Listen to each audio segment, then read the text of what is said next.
Hey guys, this is Ryan with Mana Bluff. Welcome to another Gatecrash draft. Happened to open a bomb mythic, so that's always fun. We'll go ahead and snatch up Gideon here, and then start thinking about what else is in the pack. Ooh, Legionnaire, Edict, Armored Transport is probably what's going to be coming back. So yeah, we're going to be pushing hard for Orzhov or Boros, and hope that we can actually play our sweet Planeswalker here. So let's see what's next. Legionnaire is a good second pickup. I'm a fan. Not much else in the pack in general anyway. Scorchwalker would be fine for table, but because the pack's pretty weak, just have a Miming Slime here. Phantom will get played at some point. Keyroom, meh. We'll see if either Scorchwalker or Boros Guildgate returns. And yeah, let's go Boros. Ooh. And then immediately past a Boros Charm. So that's kind of it. That's pretty good on a third pick. Although certainly someone to our right could be picking the more important spells up here. Smite's okay. Obviously a great card, but in Boros not as exciting. Way more excited for Boros Charm. And suddenly, there's no Boros. Shamble Shark, awesome in Simic, and I'm seeing Killing Glare here, which I think we're going to pick up because it's, much more able to be within our color scheme. Either a splash, though we don't really want to do that in Boros, but a possibility. Or if we end up moving into Orzhov, trying to stick with these colors, I think that's just our better pick here. And then here, we're seeing a White of Precincts, which is pretty late. Doesn't play into our second and third picks here. We could take a Night Watch as a for sure playable, or Millennium Gargoyle, which works as well in that regard. Zertos Swine here, though, is kind of the best card I'm seeing, and also somewhat splashable if we end up Boros Splash Gruul. But I think I just want to go ahead and take the 2-drop here in case we end up going Orzhov, and I think it's a pretty undervalued 2-drop. Not that people don't play it, but just that I think it's a really nice finisher. Hands of Binding's good. But yeah, I think we're just going to take the better card, and Zertos Swine's I think a little bit far from what we're doing. And then we get an Executioner Swing. These aren't the cards that make Orzhov hum, but they're definitely strong in the deck. And there's really nothing else here anyway. Nimbus Swimmer's fine. And Keymaster Rogue's fine, but again, it's not at all where our first picks were, so we'll stick to some of this. Ooh, another Hands, another Simic Charm. We're going to pick up the Guildgate here over the Corpse Blockade, which doesn't entirely matter, and this will help us to splash some of these if we end up seeing some later signals of what's open in either of this. So I'm happy to have that. So that's interesting. That's kind of a late Martial Glory. Definitely preferred over a Keyrune or an Aerial Maneuver. If we do the Borzhov build again, like we tried earlier, these are kind of important, and we're kind of on our way to that. But I think I'd rather just cut some of this more powerful cards and not do fixing quite yet. Side note, Dimrova Horror, definitely worth caring about, but I think we're going to stay within this 3-color zone and not try to be splashing into this if we are Orzhov. So, we got the Simi Enforcer back, so we're going to take care over Hellraiser Goblin, which means someone picked up the Guildgate and that Scorchwalker that was there. Not that this is a great signal, Orzhov is open, but I feel like it could be. I mean, you still want these guys in your Orzhov deck, and this late in the pack. I mean, it's right about the time to pick it up, but if, there wasn't really a whole lot of Orzhov besides that, the Basilica cards in our first pack, so and you still want Extort in your Orzhov deck.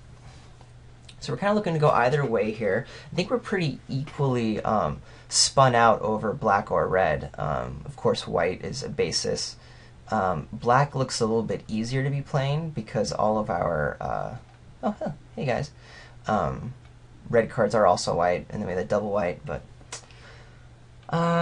we'll take the Tiger here, hold the gates, though I really liked it. The one time I played with it, I think it's just still just stronger to take a serviceable creature, and Zorichi Tiger is that. Even though we'll probably be able to pick this one up as we need to. yeah, I just think it's what we want at the moment over Hold the Gates, which is kind of fun, but not that exciting. Tower defense, which somehow blew me out on my last draft, because who plays tower defense? But hey, they got me. I'll take Core of the Dim in case we end up being strong playables, though we're going to hide it because we do not want to play it.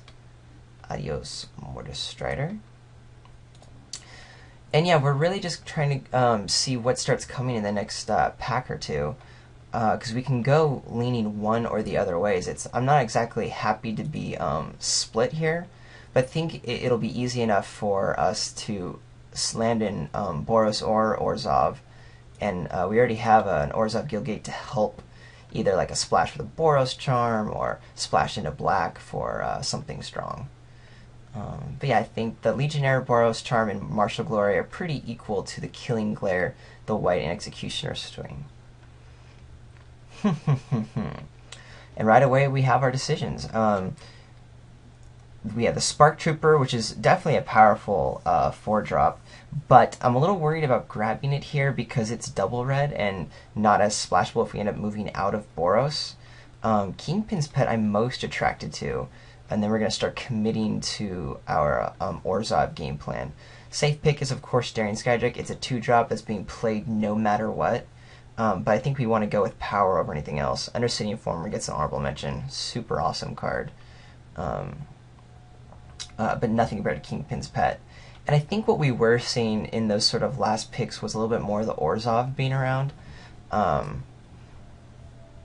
Which actually kind of works with Gideon in terms of, I think Gideon takes a little bit of time to get going and is kind of a tempo kill at 4 over the others. Not entirely true, but because I mean just being able to bash in indestructible is pretty sweet.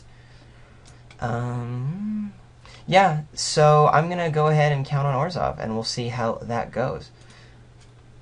Passing Spark Trooper. Here's a breeding pool, which we're gonna strike up here just for value. Love the Basilica Screecher though.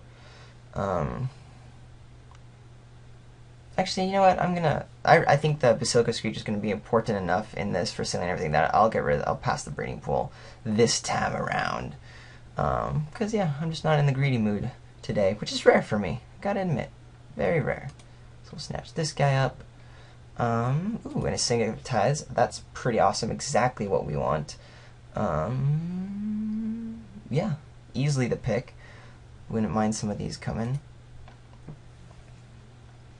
We'll take Assault Griffin over Dimrohor because I'm pretty much looking to be splashing red. Not that I have to, but let's just take a playable card over a splash card. Yeah, that's pretty much it. I'm gonna hide the red.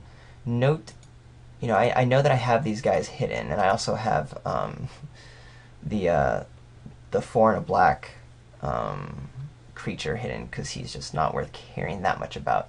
But I think now that we've picked up some of these strong Orzhov starts, the Screecher, Syndic, and Kingpin's Pet, we're on a good way to getting our Extort going. We'll want to get a Shadow Slice at a certain point, but I think having some flyers is perfectly reasonable. Not an all-star in this format, but pretty good. Ooh, these guys are great. We'll take Ogre Slumlord, just because it's one of the best 5-drops you can get. Balustrade Spy, I would love to pick a bunch up as well. Croconura, you're so good. But we got Ogre Slumlord to keep us happy. Wow, that's a late Kingpin's Pet. So it looks like I chose the right color so far. The first few picks could have just come from you know, some luck of someone picking a rare or something else. And I mean, I've got my first Kingpin's Pet by opening it. But the fact that this is coming this late means there's not a lot of Orzhov happening, so I'm happy about that. Foil Simic Charm always looks cool. We'll grab Death's Approach as a removal spell. Not that we have a lot of incidental mill. Would like to look for it, but it gets there. Definitely care more about it than Millennium Gargoyle, which is going to do much considering I already have 4-drops. And then the argument is just to cut, you know, a Simic Charm or Ferliculus, but pretty much Simic has its playables. Considering there's double Simic Charm here. Gosh, is no one picking Simic at all? That's the colors I should have jumped into. Oh well, yeah, Shamble Shark this late? That we're definitely cutting over anything else. Let's start. We're gonna have to look out for whoever's Simic and then in their sweet deck. Ooh, Undercity Informer. very happy and surprised to see this table. This is grand for us. Exactly a 3-drop which we need, and the little extra mill will kind of help us with Death's Approach. Now we just get that Balustrade Spy back. That would be cool. Dutiful Thrill. Exactly when I want to be picking it up in a pack.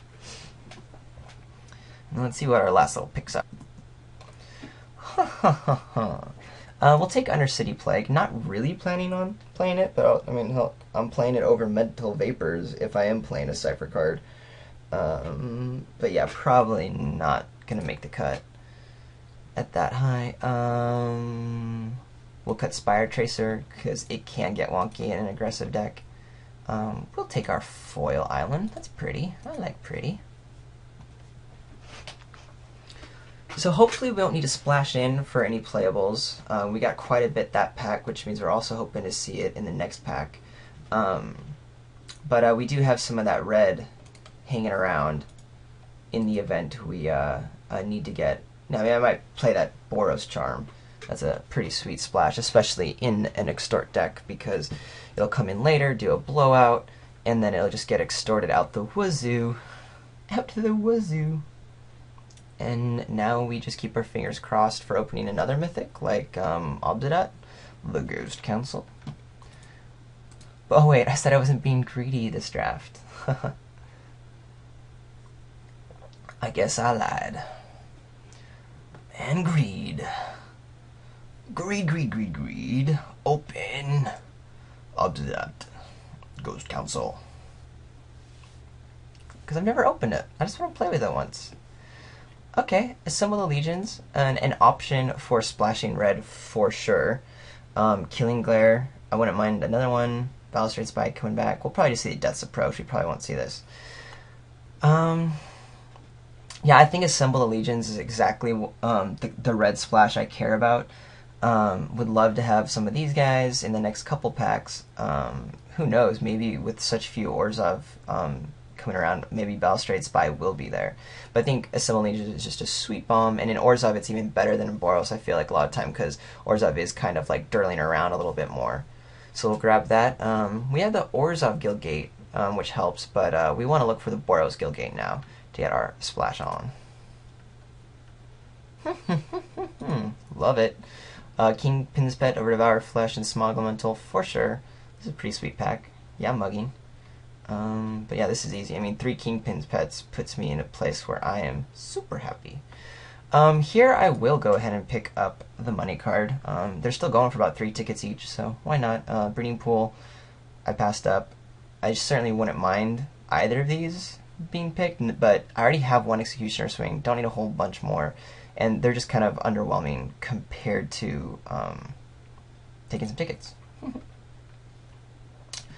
Do I want a Gutter Skulk or a Gateway Shade? Gutter Skulk. I just think a consistent 2-drop is more important. And the Shade, though I'm hoping to be playing 2 Guildgates, I just want more 2-drops. I already have a pretty solid 3-drop slot. And this guy isn't going to do a whole bunch later on. So that's serviceable.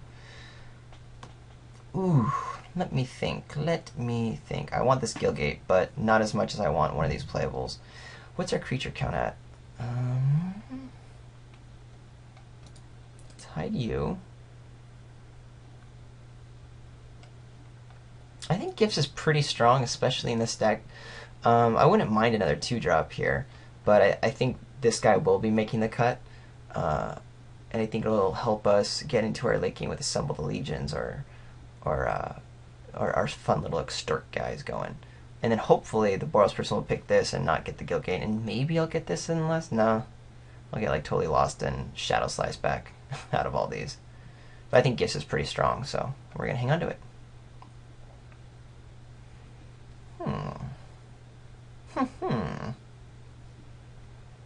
Maybe I do want a Gargoyle now. Nah. But am I really going to play a second Death's Approach? Maybe I just want the Key Rune, kind of help with the fixing.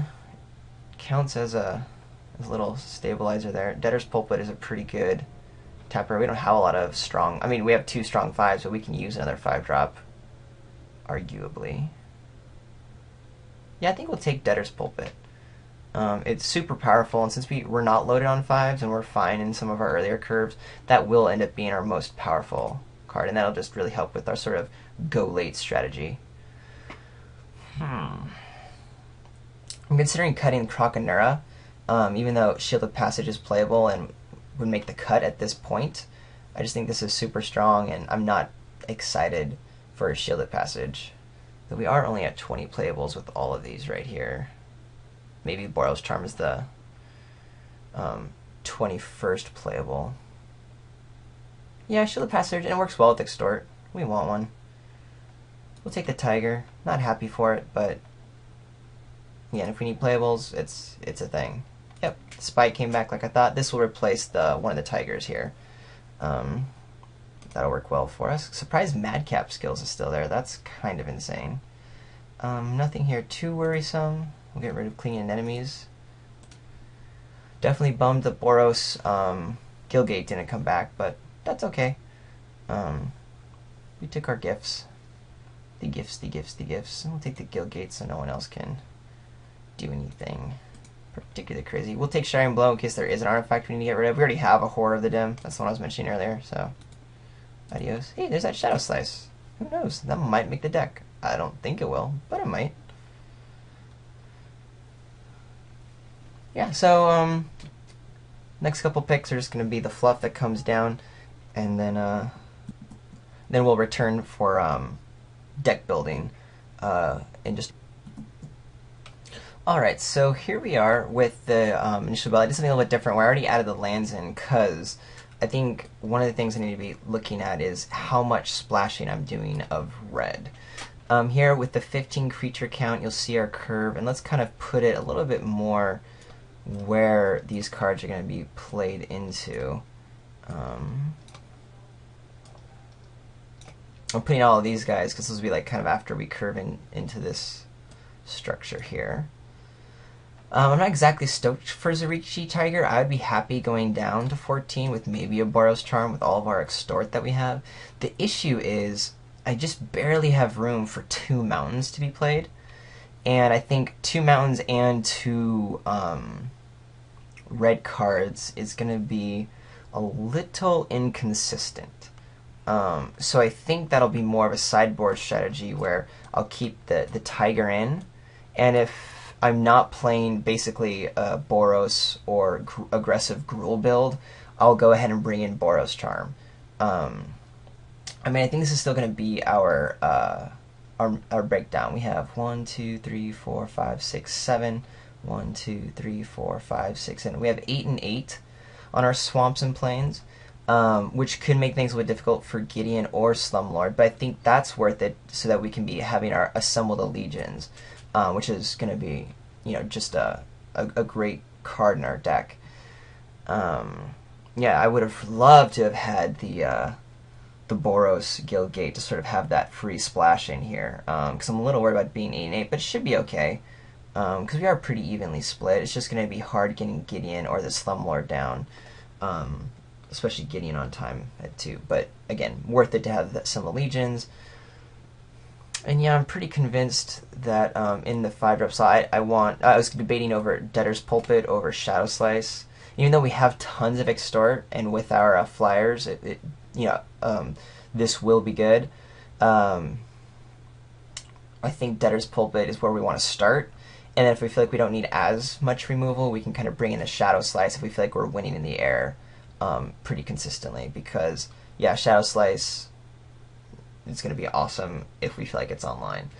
Yeah, that's it. I don't think Undercity Plague is consideration at 6. Martial Glory I can't really splash for. Same with Skylight Legionnaire. It's not going to be that good in our deck considering we have some pretty decent 3s and we want that consistently at 3. This 5 is not doing anything. So really our sideboard strategy is going to center around if these guys come in, and it's going to be taking out the Tiger for a more powerful spell, go down to 14 creatures, and then getting Debtor's Pulpit out of here with a Shadow Slice instead, if we feel like those are our options. Pretty sure that's how I want to do it. Let's double check. Any cards that we're not excited for. This approach should end up doing, a little bit